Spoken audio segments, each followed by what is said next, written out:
सभी किसान भाइयों को नमस्कार। किसान भाइयों, आज हम बात करेंगे गेहूं की पहली सिंचाई के बारे में। जो पहली जो सिंचाई होती है वो किस अवस्था में देनी चाहिए और क्या इसका महत्व है। तो पहली जो सिंचाई है किसान भाइयों, जो उसकी अवस्था है वो लगभग 20 से 22 दिन की जो अवस्था है वो उसे बोलते हैं CRI यानी ताजमूल अवस्था। ये बहुत ही महत्वपूर्ण अवस्था होती है किसान भाइयों। जैसा कि आप देख रहे हो, हमारा एक गेहूं के प्लाट में ही है और लगभग यही अवस्था है और इसमें बिल्कुल भी आप इसको नज़रअंदाज ना करें, क्योंकि ये जो अवस्था है ताजमूल अवस्था की अवस्था, तो इसके बारे में मैं आपको बताऊं कि जो बीज जो होता है, बीज की जो जर्मिनेशन जब होता है तो उसमें जो जड़ बनती है वो अस्थाई होती है। लेकिन जो 20 से 22 दिन पे जो जड़ बनना स्टार्ट होती है, क्योंकि जो नीचे वाली जो जड़ है वो अस्थाई जड़ वो खत्म हो जाती है और इसके बाद ऊपर से एक जड़ें निकलना स्टार्ट होती हैं 22 दिन के आसपास। वो जड़ें स्थायी यानी परमानेंट होती हैं।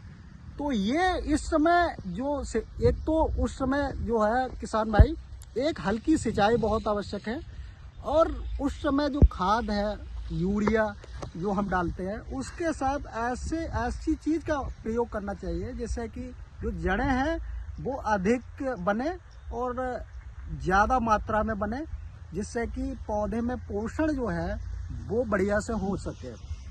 तो इसके लिए मैं आपको बताना चाहूँगा किसान भाइयों कि जैसे एक तो हमने सिंचाई हल्की की 20 से 22 दिन पे हम एक सिंचाई करेंगे हल्की।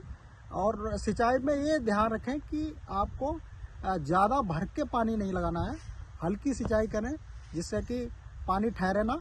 और दूसरा, जब हम खाद डालें उसके बाद उस खाद के साथ मैं आपको सुझाव देना चाहूँगा कि आप माइकोराइजा का प्रयोग करें। माइकोराइजा एक फफूंद होती है जो कि जड़ों की वृद्धि के लिए बहुत ही आवश्यक है। तो किसान भाइयों, खाद के साथ आप किसी भी अच्छी कंपनी की, जो विश्वसनीय कंपनियां हैं, प्रतिष्ठित कंपनियां हैं, उसका माइकोराइजा लें और उसका आप प्रयोग करें। प्रयोग करने का तरीका मैं आपको बताऊं कि माइकोराइजा को जब आप खाद के साथ मिलाएं तो उसी खेत की या मिट्टी लेके थोड़ी सी और उसके साथ पहले माइकोराइजा में मिला लें। उसके बाद उस माइकोराइजा को खाद के साथ मिक्स करके आप उसको खेत में बिखेर दें। तो इसमें आप किसी भी प्रतिष्ठित कंपनी का आप माइकोराइजा ले सकते हैं। यहाँ पर मैं आपको एक सुझाव देना चाहूँगा, IPL बायोलॉजिकल का एक नए ज़माने का माइकोराइजा जो लैक्सा के नाम से आता है, ये 2.5 किलो की प्रति एकड़ की मात्रा है इसकी और ये नए ज़माने का माइकोराइजा है। दूसरी जो कंपनियों के जो माइकोराइजा हैं उनसे काफ़ी इसके जो रिजल्ट हैं काफ़ी जो है प्रभावशाली रिजल्ट देखने को मिले हैं। इसका आप प्रयोग कर सकते हैं। ये 2.5 किलो प्रति एकड़ के हिसाब से आपका पड़ेगा। तो ये जो माइकोराइजा जो IPL बायोलॉजिकल का है, ये लैक्सा के नाम से है।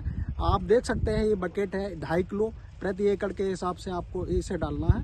बेहतरीन रिजल्ट आपको इसके आपको परिणाम इसके मिलेंगे। तो इसका आप प्रयोग कर सकते हैं। और इसी के साथ मैं विदा लेता हूं। एक नई जानकारी के साथ मैं फिर से उपस्थित होऊंगा। धन्यवाद।